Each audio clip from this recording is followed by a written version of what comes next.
we love providing value, we love what we're doing, we love our mission and vision, but this is also a business, and we're going to put advertisements in our podcast episode. Every time you put out content, it's like you're buying a stock. Boom, boom, boom. And the more you keep elevating, growing, your shares, your assets are going higher, higher, higher, right? And that's why these pay you for the rest of your life.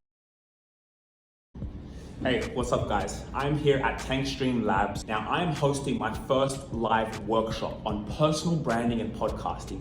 Guys, this is gonna be a game changer. Anyone who is in this room, your life will change, and I can guarantee you that. You don't wanna miss out. Tickets are selling out very fast.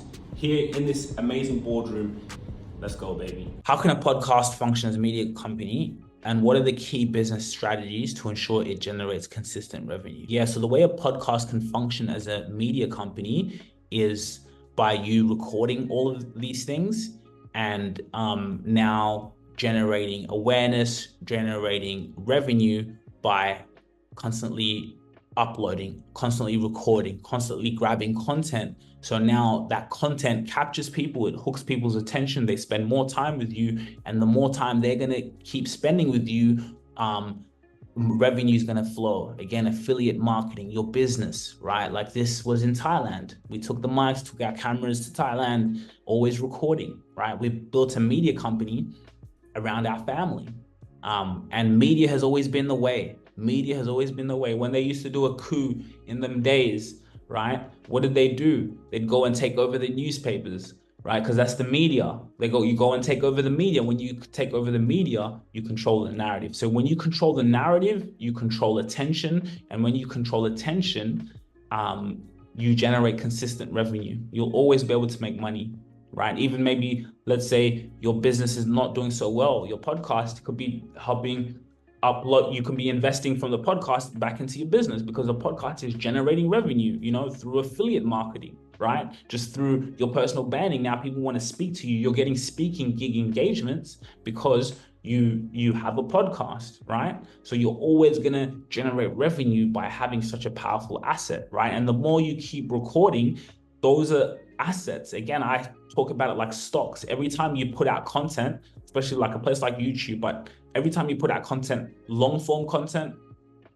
Facebook, other platforms, every time you put out content, it's like you're buying a stock. Boom, boom, boom. And the more you keep elevating, growing, your shares, your assets are going higher, higher, higher, right? And that's why these pay you for the rest of your life, right? Not only through the content side of things, advertisers, but also through your business, right? Let's say you have a product, your podcast is going to live on forever. So people, when they watch all the old episodes, your product is there for them to go in and buy. You have advertisements in your podcast. That's another thing I want to talk to people about is if you have a podcast, especially when you're on video, make sure you put in advertisements in your podcast. That is very, very important. Make sure you put advertisements in your podcast. The amazing thing about it is, we saw it again like a media empire. When I watch TV, they're always putting advertisements in front of me, right?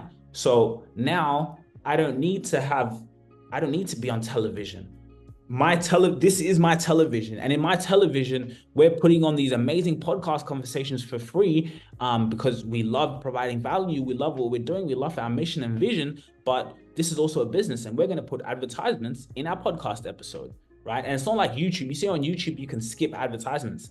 But when you're watching a podcast or a television network, which is what you're going to do for your business, you can't skip the advertisement. You can, but then if you skip it too much, you're going to miss part of the conversation, right? So you're the viewer's forced to watch the advertisement.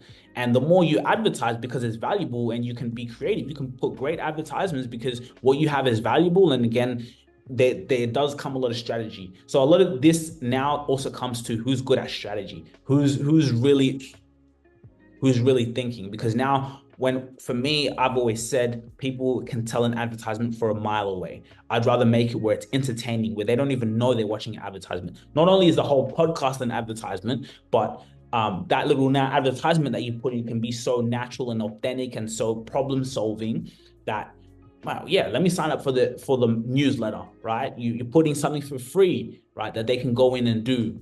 You know what I mean? Because a lot of people, no one's going to say no to free things. Oh yeah, hey guys, thanks for watching this podcast episode.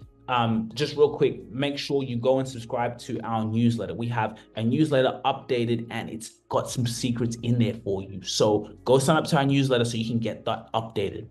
So you do that in your podcast episode. Imagine that as you're capturing attention, that's an advertisement. What, 30 seconds, someone will watch that, listen to that. Oh, you know what? I really like this person. They sign up to your newsletter, then you know what happens, right? So that's how you're always going to be generating revenue. I have some exciting news too. I am planning to do a live workshop, like live in an office in Sydney, Australia. So more announcements on that very soon. Yeah, I'm really excited for it. So I'm going to see you guys all there. Of course, I'll be documenting it, so it will be up on YouTube as well. So that'll be great. So thanks guys for watching this webinar. I hope you enjoyed it. And I really, really appreciate you for taking your time to be able to listen to what I had to say. If you have a podcast and you're currently, you know, having your podcast out there, keep going, because this is a ton of gold. You'll get so much gems from this conversation. And I'm going to post this for you right now. We are not playing. So love you guys. And if you want to learn more, we have a quiz that you can fill out. You can see it in the description of this YouTube video. LinkedIn profile you can go on, but I'll put all the details below. Have a quiz to fill out. If you have a podcast, again, and you need help and want that burden taken away, then never feel free to reach out. We just love being able to provide value. Actually ask you a question. I want you to think about this question. Are you an authority figure in your space? I know you're an entrepreneur, well, you're a solopreneur and you're determined, you're a thought leader. But the question is, are you an authority figure in your space? Because let's be honest, how are you going to separate yourself from your competitors? Where is your personal brand? And you know what? We have actually something very special for you. Follow me. You see, we have a scorecard, right? So you can actually evaluate if you're an authority figure in your space, because at the end of the day, when you separate yourself from your competitors. That is where opportunities come to you because your brand is strong. You have brand equity. So for you to actually see how long away you are from that, or if you're close there, the link in the description, you can fill out a scorecard. And this scorecard is amazing because it lets us know and see where you are. And it's just for free for you to actually see where your business is, where you are as a solopreneur, and how you're going to get to that level of being an authority figure in your space. Because you see, here at ETS Rubasha Media, I'm going to be honest with you, we are at limited capacity. We only want to be able to tailor our clients to the ones we know we can deliver value, because value takes time and we want to be able to work with your business. But the scorecard is actually just for you to see where you are and are you an authority figure? Think about it and we'll see you. Link in the description. If you really enjoyed this video, make sure to click here and I'm sure you're going to love that one.